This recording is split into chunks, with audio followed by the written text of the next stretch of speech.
আসসালামু আলাইকুম। সম্মানিত সুধীমণ্ডলী, আমরা সূরা হামিম সাজদার ৪৭ নম্বর আয়াত থেকে এখন আলোচনা শুরু করব ইনশাআল্লাহ। আউযু বিল্লাহি মিনাশ শাইতানির রাজীম। বিসমিল্লাহির রহমানির রহিম। ইলাইহি ইউরাদ্দু ইলমুস সাআহ ওয়া মা তাখরুজু মিন সামারাতিন মিন আকমামিহা ওয়া মা তাহমিলু মিন উনসা ওয়া লা তাদাউ ইল্লা বিইলমিহি ويوم يناديهم أين شركائي قالوا أذانك ما منا من شهيد।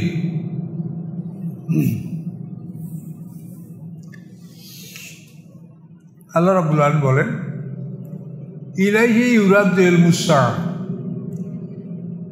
কিয়ামতের জ্ঞান আল্লাহর দিকে প্রত্যাবর্তন করা হয়। কিয়ামতের জ্ঞানটা আল্লাহ ছাড়া কারো কাছে নাই। এটা আল্লাহ গোপন রেখেছেন। হঠাৎ করে আসবে এবং পৃথিবী ধ্বংস হবে। প্রথম সিঙ্গার ফুৎকার শুরু হবে, 40 বছর সিঙ্গার ফুৎকার থাকবে, তারপরে বিরতি থাকবে 40 বছর, তারপর দ্বিতীয় সিঙ্গার ফুৎকার শুরু হবে এবং দ্বিতীয় সিঙ্গার ফুৎকারে সমস্ত প্রাণী জীবিত হয়ে মাঠে উঠবে।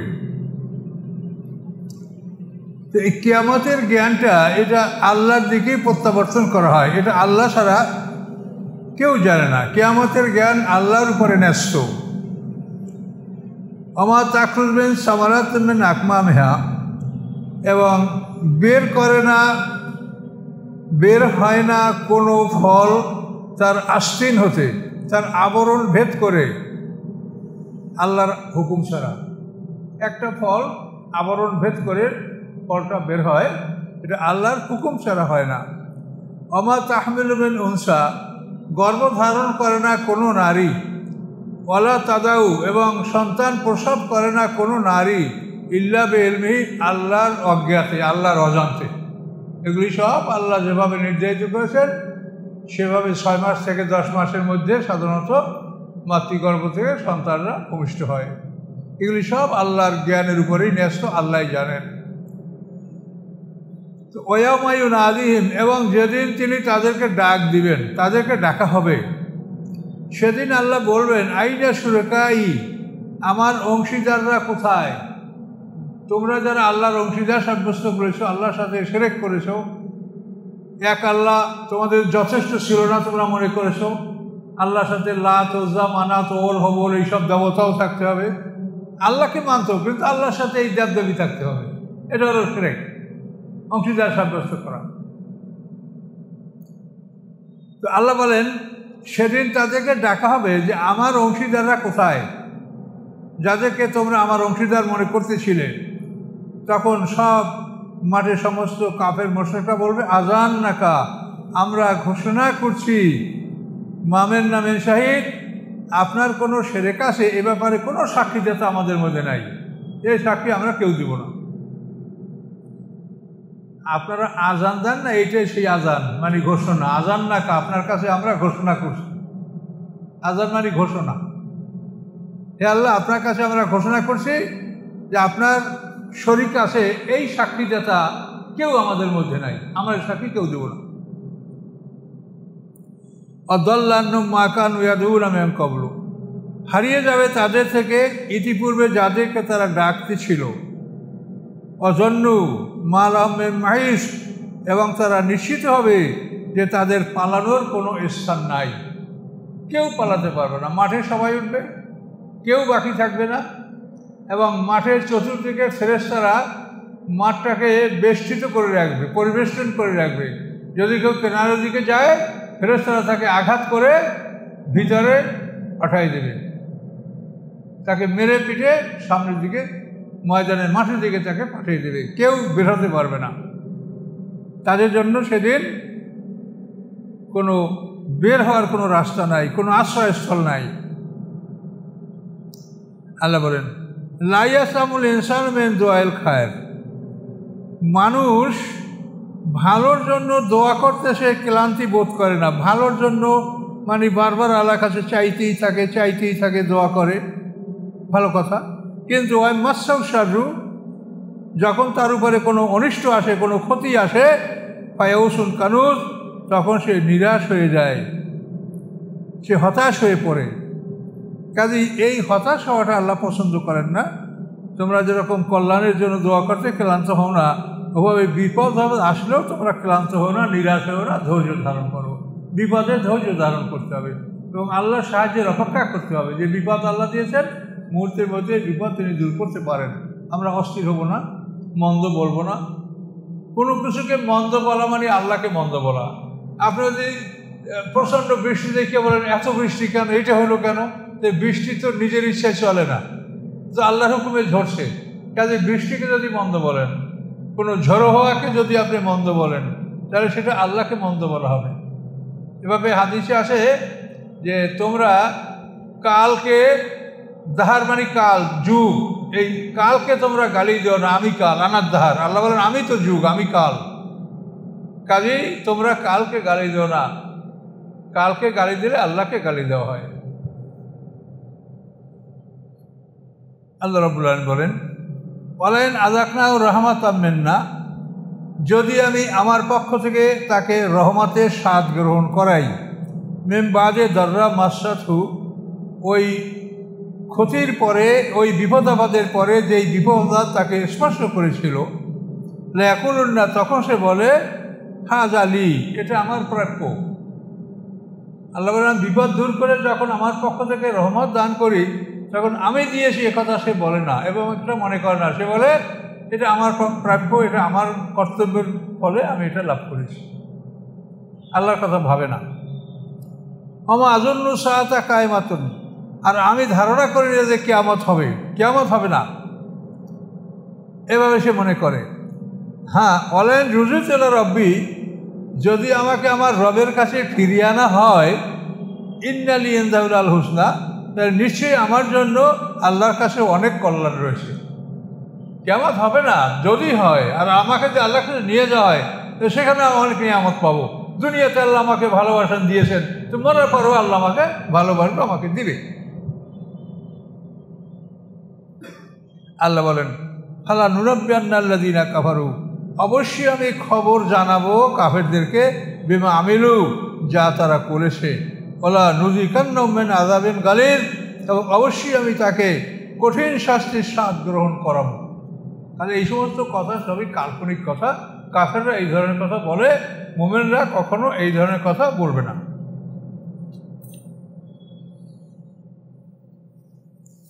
ওয়াইযা আনআমনা আলাল ইনসানি আ'রাদা, আল্লাহ বলেন যখন আমি মানুষকে নিয়ামত দান করি, আমার অনুগ্রহ দান করি, তো আ'রাদা, তখন সে ফিরে যায়, তখন আল্লাহর কথা তার স্মরণে থাকে না।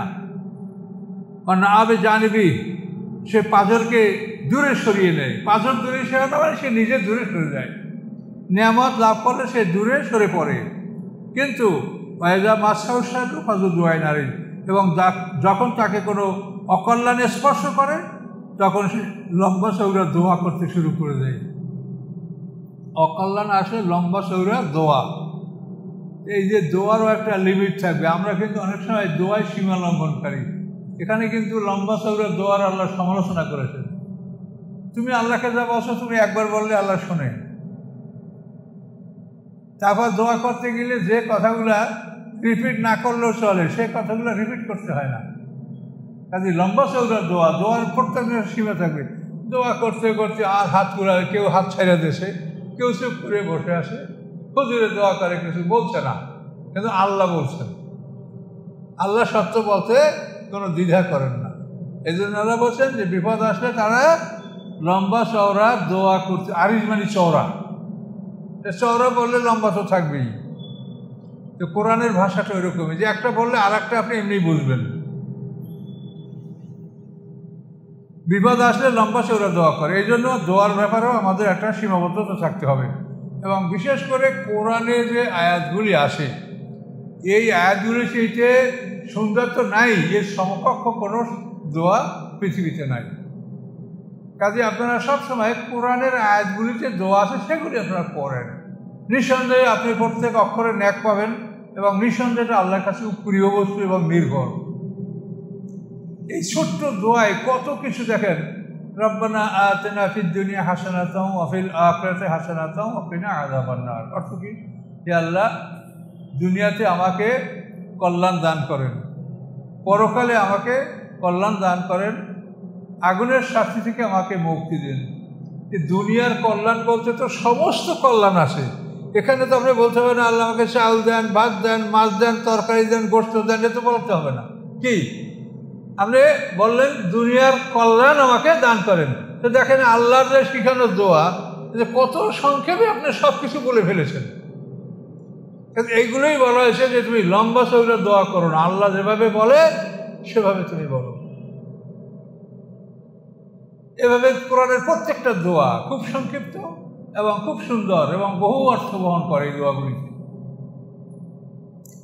একটা তো আপনারা অধিকাংশ পড়ার চেষ্টা করবে, সেটা হলো রব্বানা লা তুযিগ কুলুবানা বা'দা ইয হাদাইতানা ওয়া হাব লানা মিন লাদুনকা রাহমা ইন্নাকা আনতাল ওয়াহ্হাব।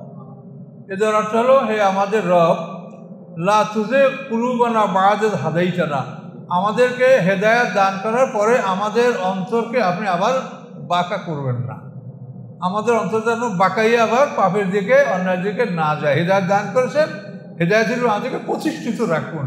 এভাবে আল্লাহর কাছে দোয়া করতে সুন্দর।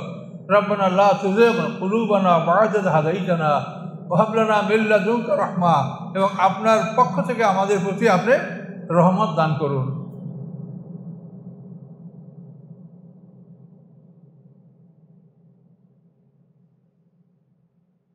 আচ্ছা, তাহলে দোয়া সম্পর্কে আমরা মোটামুটি দোয়া ইবাদত, দোয়াকে ইবাদত বলা হয়েছে। আর দোয়াও হুয়াল ইবাদত, দোয়াটা ইবাদত।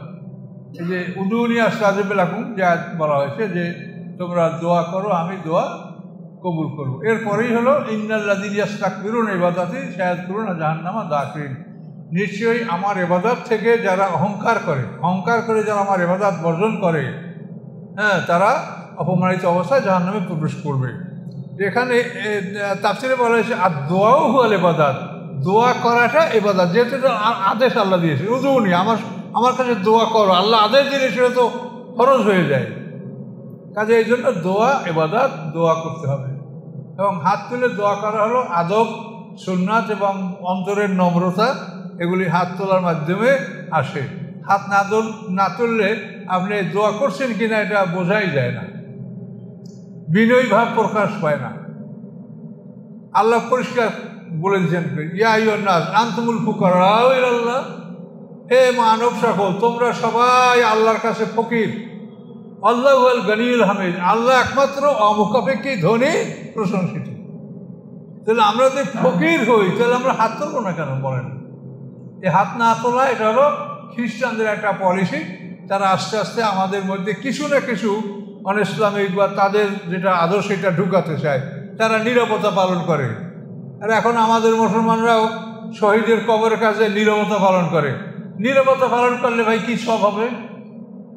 কবরে ফুল দিলে কি সব হবে?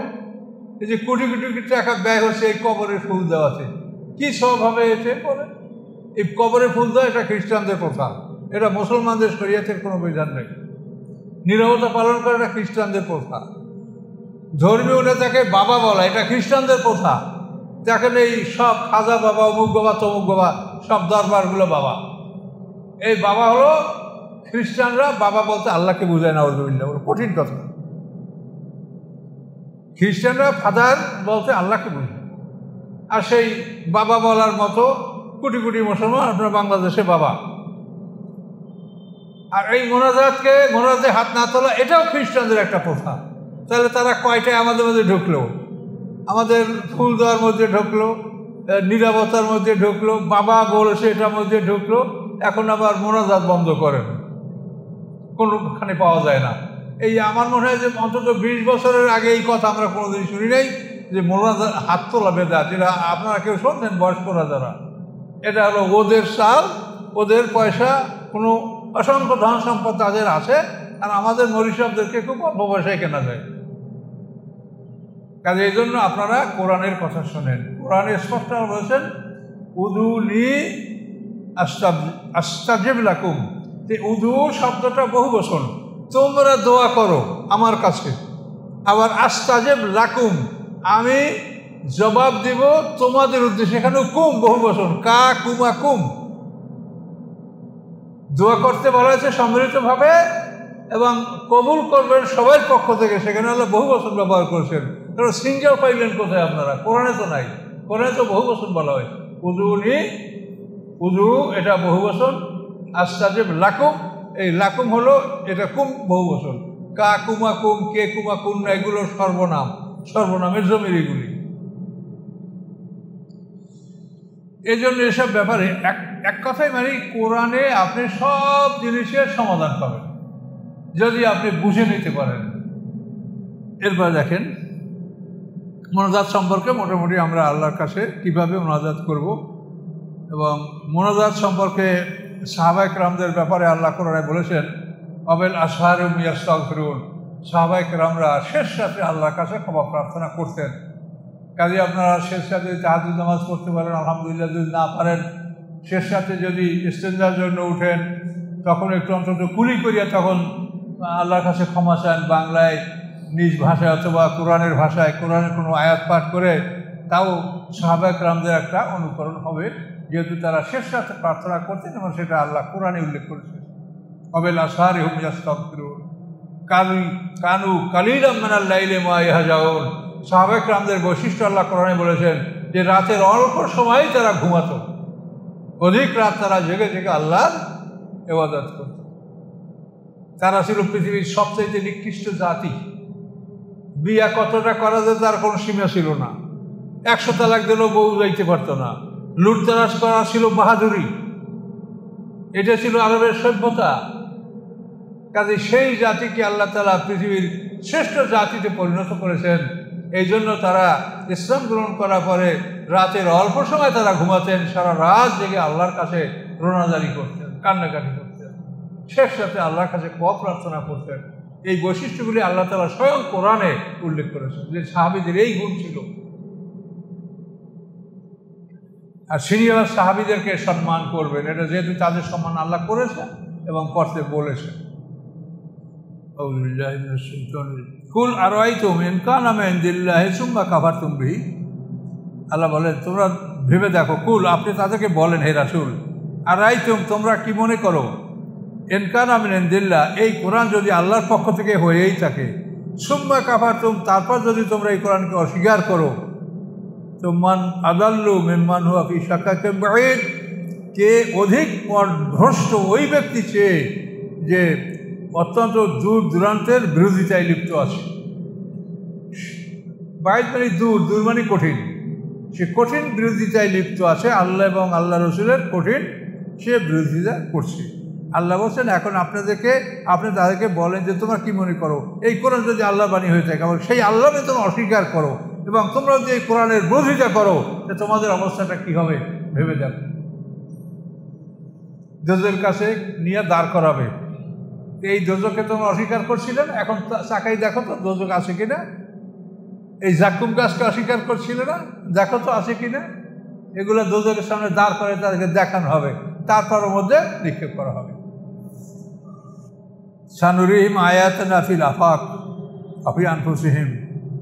আল্লাহ আমি দেখাবো তাদেরকে নিশানাগুলি দূর দূরান্তে, ফি আনফুসিহিম এবং তাদের নিজেদের মধ্যে।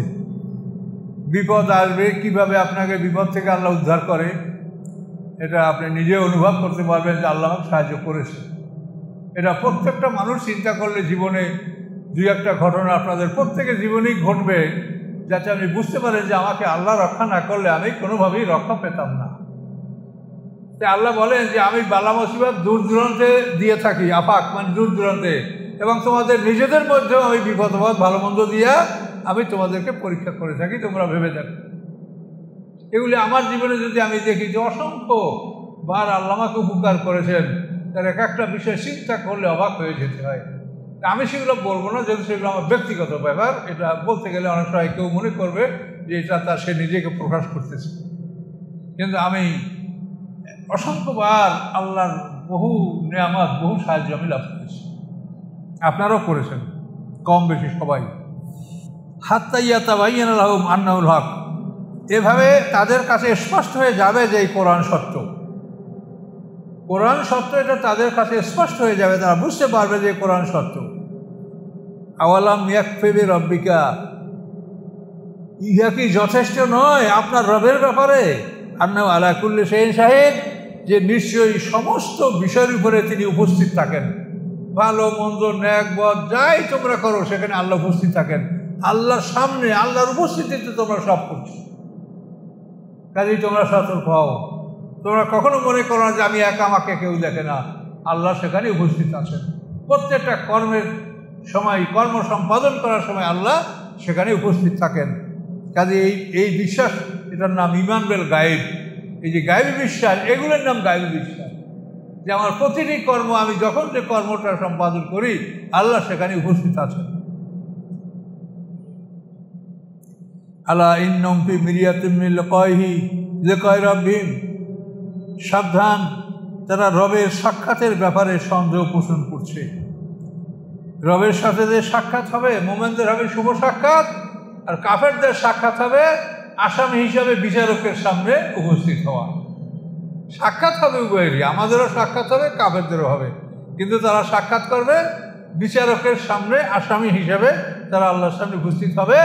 আর আমরা পাবো আল্লাহর শুভ সাক্ষাৎ, আল্লাহর পক্ষ থেকে সালাম, শান্তিবাণী। আলা ইন্নাহু বিকুল্লি শাইইন মুহিত, সাবধান, জেনে রাখো তিনি সমস্ত বিষয়কে পরিবেষ্টন করে রেখেছেন। সমস্ত বিষয় আল্লাহর জ্ঞান দ্বারা তিনি পরিবেষ্টিত করে রেখেছেন। কোনো কিছু আল্লাহর জ্ঞানের বাইরে নাই, আল্লাহর অজান্তে নাই। সব কিছু তিনি জানেন, তিনি নিজে জানেন। ফেরেশতার দ্বারা আবার রেকর্ড করে, আর যিনি ইল্লিন সিজিনে সংরক্ষণ করছেন।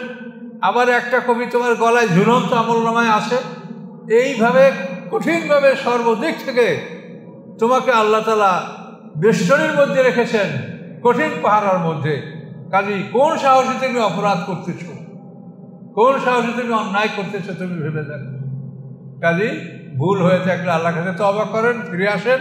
এই ভুল যেন জীবনে আর না হয়, এবং বাকি জীবন ভালো পথে চলেন, আল্লাহ রহমত করবেন। সূরাটা শেষ হয়ে গেল। হামিম সাদ্দা। আর একটু আগাই নাকি? আউযু বিল্লাহি মিনাশ শাইতানির রাজিম, বিসমিল্লাহির রহমানির রহিম।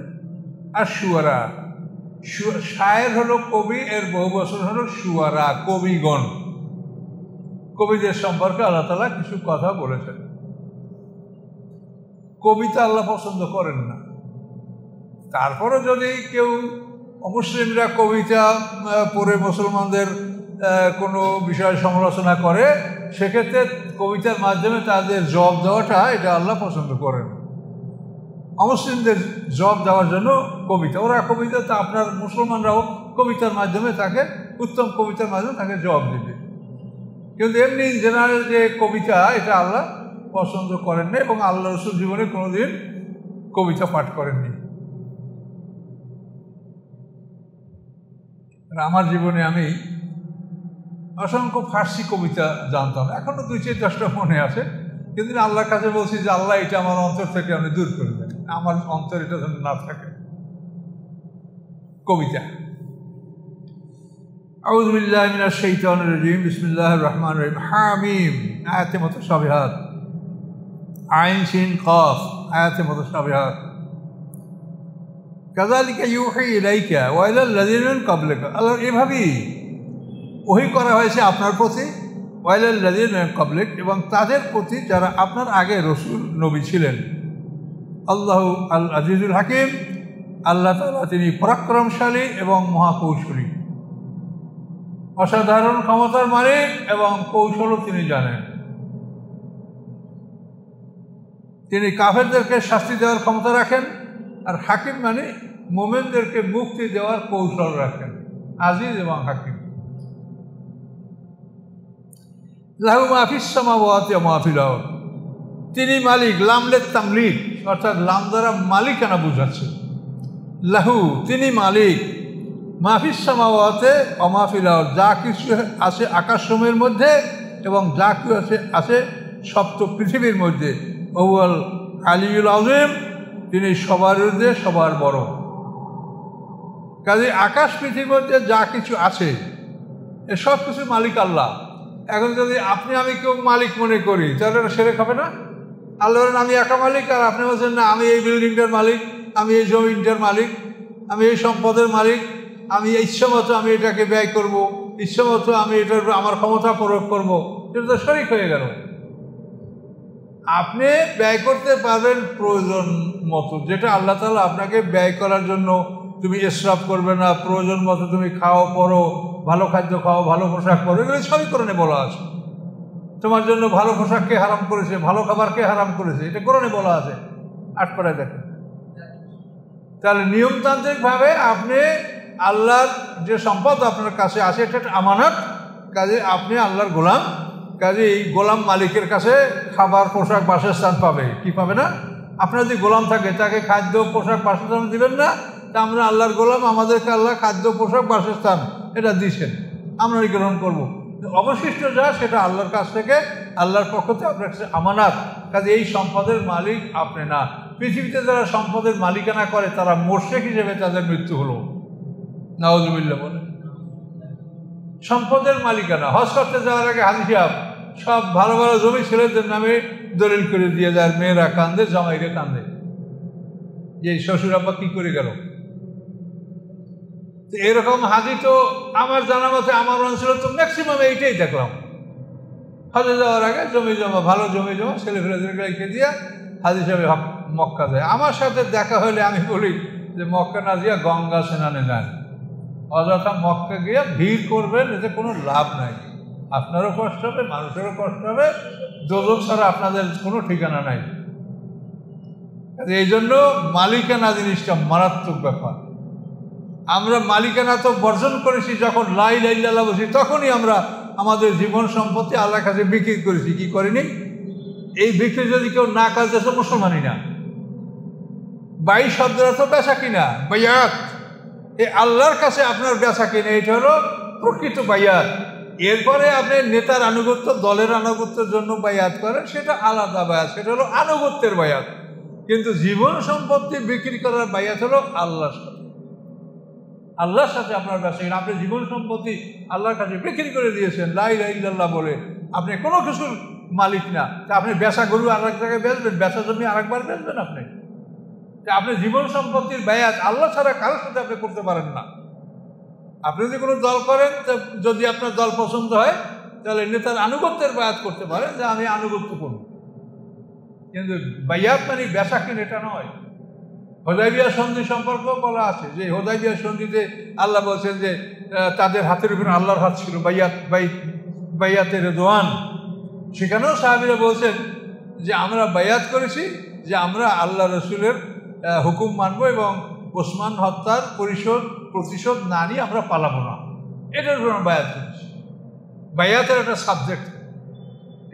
জীবন সম্পত্তি বিক্রি করার বায়াত হল একমাত্র আল্লাহর সাথে। আল্লাহ ছাড়া আপনার জীবন সম্পত্তি কেউ খরিদ করে আপনাকে জান্নাত দিতে পারবে? বলেন। এমন কোনো দল, এমন কোনো নেতা, এমন কোনো পীর, এমন কোনো ওলি আপনার জীবন সম্পত্তি তার কাছে আপনি বিক্রি করবেন, আপনাকে জান্নাত দিবে এমন ক্ষমতা কারো আছে? তাহলে আপনি বাইয়াতটা কার সাথে করতেছেন এটা বোঝা লাগবে। বাইয়াতের ব্যাপারটা কিন্তু সমাজে অনেকটা অস্পষ্ট, যে আপনারা কি বাইয়াত করছেন। কেউ পীরের হাতে আমাদেরকে জিজ্ঞাসা করেন, আপনি বায়াত হয়েছেন? আপনি কোন পীরের মুরিদ? আমাদের দেশেরও আশ্চর্য, মানে পূর্বাঞ্চলের লোকে বড় বড় জামা, মাথায় টুপি, দাড়ি দেখবেন, কিন্তু আসলে অধিকাংশ মুশরিক, মানে মুসলমানই না।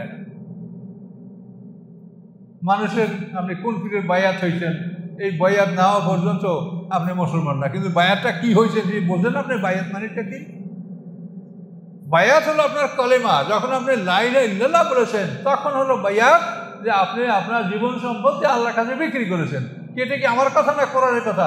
সূরা তাওবার 111 নম্বর আয়াত দেখেন, যে আল্লাহ তাআলা মুমিনদের জীবন সম্পত্তি জান্নাতের বিনিময়ে খরিদ করেছেন। ইন্নাল্লাহ ইশতারা মিনাল মুমিনিনা আনফুসাহুম ওয়া আমওয়ালাহুম বিআন্না লাহুমুল জান্নাহ। বায়াত হচ্ছে আল্লাহর কাছে আপনি জীবন সম্পত্তি বিক্রি করবেন এবং জান্নাতের বিনিময়ে। তো যেখানে জান্নাতের বিনিময়ে বায়াত হচ্ছে, সেই বায়াতটা কি আল্লাহ ছাড়া কারো গ্রহণ করার ক্ষমতা আছে? তো বায়াতের বিষয়টা আপনার স্পষ্ট করে বায়াত গ্রহণ করেন। কারো কাছে বায়াত করার মানে সব জীবন সম্পত্তি তার কাছে সুপর্দ করে দিলেন, এরকম বায়াত যদি করেন তাহলে আপনার সব শেষ। মানে আপনি বাতিলের কাছে জীবন সম্পত্তি বিক্রি করছেন, যার নিজেরও জান্নাতের গ্যারান্টি নেই, তো আপনার জান্নাত দেবে কোথা থেকে? কাজে বেয়াতের ব্যাপারে সতর্ক, সব বিষয়গুলি কোরআন থেকে ফয়সালা নিয়ে নেন। তাহলে আকাশ পৃথিবী এবং এর মাঝখানে যা কিছু আছে সব কিছু মালিক আল্লাহ। কাজে আমরা মালিক না, আমরা হলাম গোলাম। আশহাদু আন্না মুহাম্মাদান আবদুহু ওয়া রাসূলুহু, মুহাম্মদ সাল্লাল্লাহু আলাইহি ওয়াসাল্লাম আল্লাহর গোলাম এবং তার রাসূল। তাহলে আমরা কি? আমরা মালিক। এই মালিকানা যারা করবে তারা মুশরিক। তাকাদুস সামাওয়াতু ইয়াতাফাত্তারনা মিন ফাওকিহিন্না, নিকটবর্তী হয় যে আকাশগুলি তাদের উপর থেকে ফেটে যাবে। আল মালাইকাতু ইউসাব্বিহুনা বিহামদি রাব্বিহিম, এবং ফেরেশতারা আল্লাহর প্রশংসা সহ তার রবের পবিত্রতা ঘোষণা করে।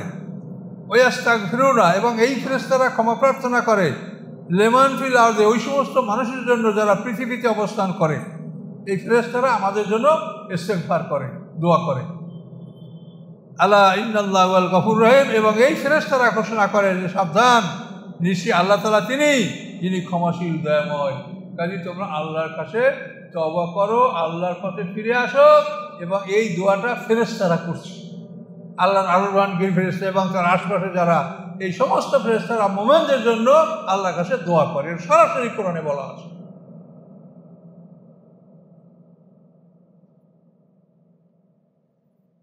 আর যে আকাশ ফেটে যাবে তাদের মাথার উপর থেকে, এটার কারণ হলো যে তারা আল্লাহর সাথে শিরক করে, যে আল্লাহর ছেলে আসে, আল্লাহর মেয়ে আসে। এই কথার জন্য আল্লাহ বলছেন যে এই কথাটা এত অপরাধ যে মনে হয় যেন আকাশ ফেটে যাবে, পাহাড় ফেটে যাবে, পৃথিবী ফেটে যাবে। এত বড় জুলুম তারা আল্লাহর উপরে চাপাচ্ছে। আল্লাহর সন্তান আছে, নাউজুবিল্লাহ। আল্লাহ কি তোমার মতো মানুষ নাকি যে আল্লাহর সন্তান আছে?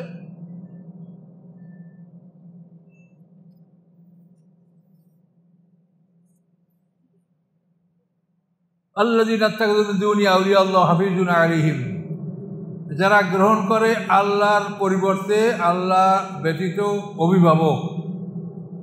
আল্লাহ হাফিজুন আলাইহিম, তাদের সংরক্ষক আল্লাহ তাআলা। ওমা আনতা আলাইহিম বিওয়াকিল, আপনি তাদের অভিভাবক তত্ত্বাবধায়ক নন। আল্লাহ ছাড়া অন্যদেরকে যারা অভিভাবক বানিয়েছে, আল্লাহ তাদের রক্ষক, মানে আল্লাহ তাদেরকে পরিবেষ্টন করে রেখে যা করার তিনি করবেন। যে আপনি তাদের কিছু না, আপনি তাদের উকিল না, আপনি তাদের সুপারিশকারী নন। ওয়াকাযালিকা আওহাইনা ইলাইকা কুরআনান আরাবিয়্যা, এভাবেই ওহী করেছি আমি আপনার প্রতি আরবি কোরআন। লিতুনযিরা উম্মাল কুরা, এজন্য যে আপনি ভয় দেখাবেন জনপদের মাকে। জনপদের মা হলো মক্কা। এইখান থেকেই সমস্ত জনপদগুলি আস্তে আস্তে ছড়িয়েছে। এবং পৃথিবী যখন আল্লাহ সৃষ্টি করেছেন তখন এই মক্কার জমিন, এখান থেকে পৃথিবী সম্প্রসারণ শুরু হয়েছে। মক্কার জমিন, ওর থেকে আস্তে আস্তে পৃথিবীকে আল্লাহ তাআলা সম্প্রসারণ করেছেন। এই জন্য মানে সমস্ত জমিনের মা হলো মক্কার জমিন, উম্মুল কুরা, সমস্ত জনপদের মা। এই জনপদের মা অর্থাৎ কেন্দ্রে আপনি দাওয়াত দিবেন। নবী রাসূলরা সবসময় শহরে বন্দরে কেন্দ্রে আসে, কোনো গ্রামে আল্লাহ কোনো নবী রাসূল পাঠান না। গ্রামের মানুষ অশিক্ষিত, গ্রামের মানুষ মুনাফিক, কথা ঠিক রাখে না। শহরের লোকেরা মিথ্যা কথা কম বলে, তাদের মধ্যে নেফাক কম, এবং শহরের মানুষ জ্ঞানী। জ্ঞানীরা ছাড়া আল্লাহর কথা মানুষ বোঝে না। এই জন্য আল্লাহ তাআলা সমস্ত নবী রাসূলদেরকে শহরে পাঠিয়েছেন।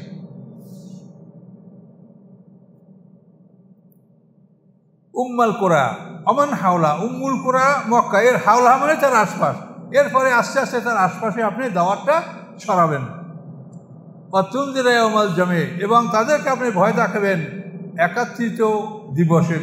যে দিবসে সবাইকে একত্রিত করা হবে সেটি হল ইয়াউমুল জামে, একত্রিত করার দিবস। লা রাইবা ফিহি, যার মধ্যে কোনো সন্দেহ নাই। এবং একত্রিত হওয়ার পরে কী হবে? ফারিকুম ফিল জান্নাতে বা ফারিকুম ফিস সাইর, একদল যাবে জান্নাতে আর একদল যাবে জ্বলন্ত আগুনের মধ্যে। মানুষ দুই দল, মুমিন এবং কাফের। মরার পরে ইল্লিন এবং সিজজিল, এই দুটো জায়গায় থাকবে। বিচারের পরে জান্নাত এবং আগুন, এই দুটো জায়গায়। কাজে পৃথিবীতে দুই দলের বাইরে কোনো দল নাই, মুমিন এবং কাফের। এই ৭২ বাংলাদেশে আপনি শত শত দল পাবেন, যদি কোথায় ৭৩ শত শত দল শুধু এক বাংলাদেশে, তার পৃথিবীর অন্য মুসলিম দেশ তো আরো বাকি থাকলো। আর মনে রাখবেন যে এমন কোনো দল নাই মুসলমানদের যেই দলে লা ইলাহা ইল্লাল্লাহ মুহাম্মাদুর রাসূল এই কথাটা নাই।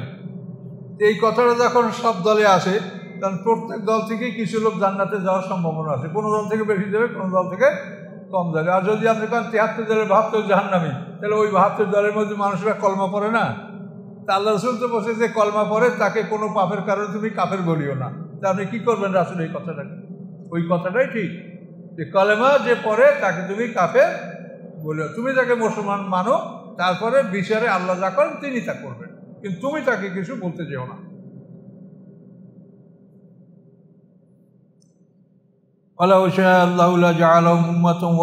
আল্লাহ যদি ইচ্ছা করতেন তাদেরকে এক দলভুক্ত, এক উম্মত আল্লাহ করতে পারতেন, এক দল আল্লাহ করলে করতে পারতেন, পৃথিবীর অন্য কোনো দল থাকতো না। কিন্তু ওয়ালাকিন ইউদখিলু মান ইয়াশাউ বিরহমাতি, তিনি চান যে প্রবেশ করাবেন তিনি যাকে ইচ্ছা তার রহমতের মধ্যে। ওয়াজ-জালিমুনা, আর যারা জালেম, ওয়াজ-জালিমুনা মা লাহুম মিন ওয়ালি ওয়া নাসির, তাদের জন্য কোনো রক্ষাকারী বন্ধুও নাই, কোনো সাহায্যকারীও নাই। কাজে আল্লাহ তাআলা এক দলভুক্ত করেন না। এক দলভুক্ত করলে তো সবই জান্নাতে যাবে, আর আল্লাহর ইচ্ছে হলো জান্নাত জাহান্নাম দুটাই ভরবে। কাজে এই জন্য আল্লাহ তাআলা এক দলভুক্ত মানুষ করেন নাই, দুটা পথ সৃষ্টি করেছেন এবং তিনি নির্দোষ। তিনি হেদায়েতের পথ, এই কোরআন, এটা সব কাফেররাও শুনেছে এবং যারা ইসলাম গ্রহণ করেছে তারাও শুনেছে। মক্কায় তো সবই কাফের ছিল, সবই তো কাফের ছিল, তার মধ্যে তো একদল এই কোরআনকে স্বীকার করে তারা সাহাবী হয়েছে। তো অন্যরা তো বলতে পারবে না যে আমরা দাওয়াত পাইনি, পারবে? তারপর ফুজুর এবং তাকওয়া, যে নফসে মুতমাইন্না, নফসে লাওয়ামা, হ্যাঁ, নফসে আম্মারা, এগুলো তো সবাইকে আল্লাহ দিয়েছে, কাউকে তো মাহরুম করেন নাই।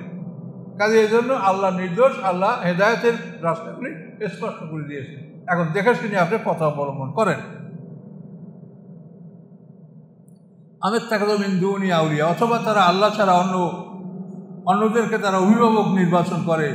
আল্লাহু আল ওলি, আল্লাহ একমাত্র তিনি অভিভাবক। ওয়া ইউহয়িল মাউতা, এবং তিনি মৃতকে জীবিত করেন, মৃতকে জীবন দান করেন। ওহু আলা কুল্লি শাইইন কাদির, এবং তিনি সব কিছু করে ক্ষমতাবান। জীবন মৃত্যু এটা একমাত্র আল্লাহর কাছেই, এটা আর কারো কোনো ক্ষমতা নাই। কথা বলতে পারছেন? এই যে মনকাণ্ড করে জীবন সৃষ্টি করা, এটা একটা বিরাট ব্যাপার। এই ব্যাপারে আপনাদেরকে অনেক কথা বলা হয়েছে, আপনারা এগুলো ভেবে দেখেন। আল্লাহ বারবার বলে যে মৃত্যু এবং জীবন এটা আল্লাহ একাই, এছাড়া পৃথিবীর কেউ এটা করতে পারে না। কেউ কাউকে আল্লাহ তাআলা দায়িত্ব দেয়নি। কিন্তু ওইটা মানলে আমাদের সমস্যাটা কী হয়, যে সৃষ্টিতে জোড়া জোড়া, হ্যাঁ, আমাদের দুইটা মরণ, দুইটা বরযাক, দুইটা জন্ম, দুইটা জীবন, এই যে চারটে আটটা জিনিসের চার জোড়া। কাজে এই জোড়া ভেঙে যায় যদি আমরা মন কান্না করে ওখানে যদি একটা জীবন সৃষ্টির কথা আমরা মানি, এই সমস্যাটা সৃষ্টি হয়। তা নাহলে একটা হাদিসে একটা জিনিস যদি থাকে আর কোরআনের বিপক্ষে না যায়, আমরা মানতে কোনো আপত্তি আমাদের নাই। আল্লাহ রাসূল বলতেই পারেন, তিনি যেহেতু কোরআনের ব্যাখ্যাদাতা, কিন্তু এমন কোনো কথা তো মানা যাবে না, বা আমরা মনেও করতে পারবো না যে আল্লাহ রাসূল বলেছেন যেটা কোরআনের খেলাফ। কাজে এই জন্য যে কথাগুলি কোরআনের খেলাফ, একমাত্র সেই কথাগুলি আমরা বর্জন করছি। কোরআনের পক্ষে যে কথাগুলি তা আমরা গ্রহণ করছি। তো আমাদের এক রুকু পার হলো ইনশাল্লাহ। তো শুয়ারা মনে রাখবেন, শুয়ারার এক রুকু। তো তাফসীর 2 খণ্ড নিয়ে আসি, বই আছে রাসূলের জীবনী আলো আযম, যদি কেউ নেন আপনারা নেবেন, যেহেতু এই কোরআন আপনারা পড়লে জ্ঞান ভাণ্ডার কোরআন। আস্তাগফিরুল্লাহাল্লাযী লা ইলাহা ইল্লা হুয়াল হাইয়ুল কাইয়্যুম ওয়া আতুবু ইলাইহি, লা হাওলা ওয়া লা কুওয়াতা ইল্লা বিল্লাহিল আলিয়্যিল আযীম। আল্লাহুম্মা সাল্লি আলা মুহাম্মাদিন ওয়া আলা আলি মুহাম্মাদিন কামা সাল্লাইতা আলা ইব্রাহিম ওয়া আলা আলি ইব্রাহিম ইন্নাকা হামিদুম মাজিদ।